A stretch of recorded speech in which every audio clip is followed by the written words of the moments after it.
There's this one question that every Mazda BT-50 review has to answer. Isn't this basically an Isuzu D-Max? Well, technically yes, because they share the same powertrain and the same mechanical foundation. But they promise to offer two different experiences. How different? Let's find out in this review. Fort Manahan here of Zigwheels Philippines, and today we're gonna check out the Mazda BT-50 Pangolin Edition.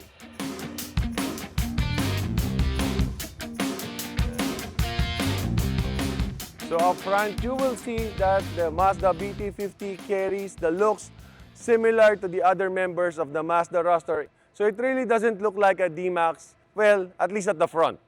So from this angle, you will see that it has that gaping, meshed out grille, meaner looking headlamps, and that complementing skid plate down below, as well as the air dams with fog lamps. So one comment from the team said that this pickup could have carried a black colorway or the soul red, which is Mazda is known for, instead of this tone, which looks like ketchup red. Now moving on to the side, you will see that the Mazda BT-50 has more blacked out proportion as seen on this roof rail, this part of the side mirror, the B-pillar, the stepboard, the sport bar, and those fender flares. You will also see at this angle that the wheel design is really different compared to the other pickup trucks out there because yung design niya is more elegant rather than being sporty. So amid wearing highway tires, the ground clearance is at 240 millimeters as well as the water wading depth, which is at 800 millimeters. And before we move on to the back, you will see that this Pangolin edition has this distinct emblem which replaces that huge decal that was seen on the previous generation. Meanwhile, at the back, you will see that it has cleaner looking tail lamps. The third brake lamp is covered by the sport bar.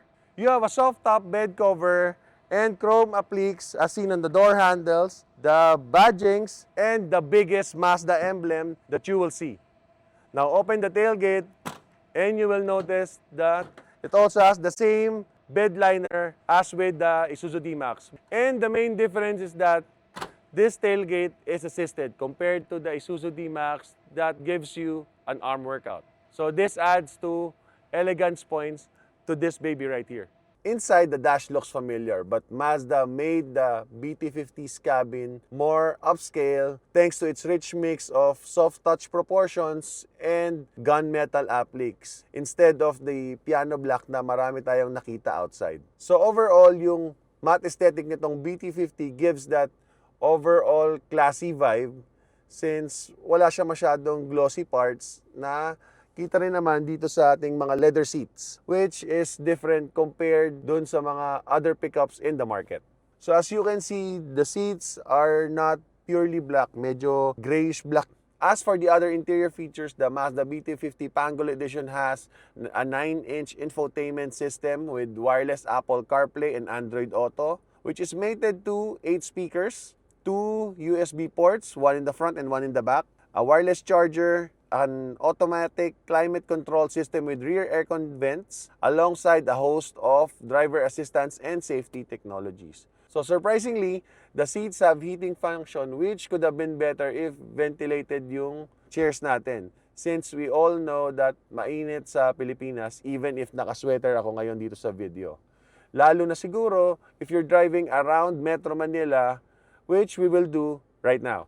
So we're now inside the BT-50 Pangolin, and powering this vehicle is a 3-liter turbo diesel engine which makes 190 horses and 450 Newton meters of torque. Now this is mated to a 6-speed automatic transmission which also comes with a 4x4 system and a rear differential lock. So this makes it a formidable off-roader, but its power delivery on low revs also makes it a good city drive option. Given that the power is delivered even on low revs, meaning that even if magaan yung step mo sa pedal, you'll move forward. In terms of NVH, the Mazda BT-50 offers decent output. It may not be as good as the CX models because, well, it has a diesel engine, naka-ladder on frame siya. So you have to consider those qualities. Also, the highway rated tires also help in dampening road noise.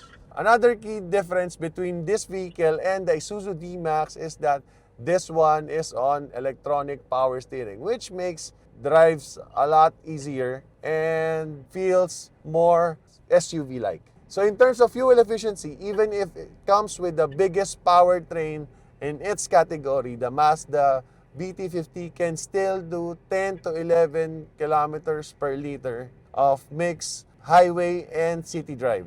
So the figures might not be the same as the ones powered with electrified engines, but andun pa rin yung range niya na within 800 to 1,000 kilometers without range anxiety.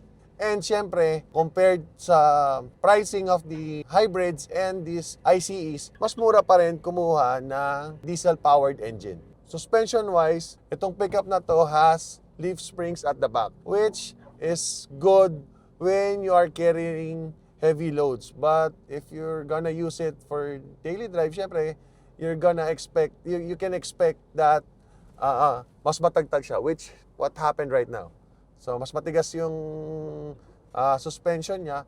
But in the long run, mas tatagal yung vehicle mo rin. So, for the overall driving experience, nakita natin na solid yung performance, solid yung output, decent yung comfort levels na kaya ibigay nitong sasakyan. But, is the pricing worth it? Let's check it out. So surprisingly, the price of this Mazda BT-50 4x4 Pangolin edition is 2.35 million pesos, which undercuts the top-of-the-line Isuzu D-Max by around 40,000 pesos. So with that price difference, would you consider buying this? Let us know in the comment section. So for me, that pricing is A-okay because it offers that distinct look compared to the sea of pickup trucks out in the market. So if you want to stand out, while still having a utility vehicle, this could be an option for you. And while you're at it, subscribe to this YouTube channel, visit our social media pages, and check out our website. This is Ford, and see you in our next video.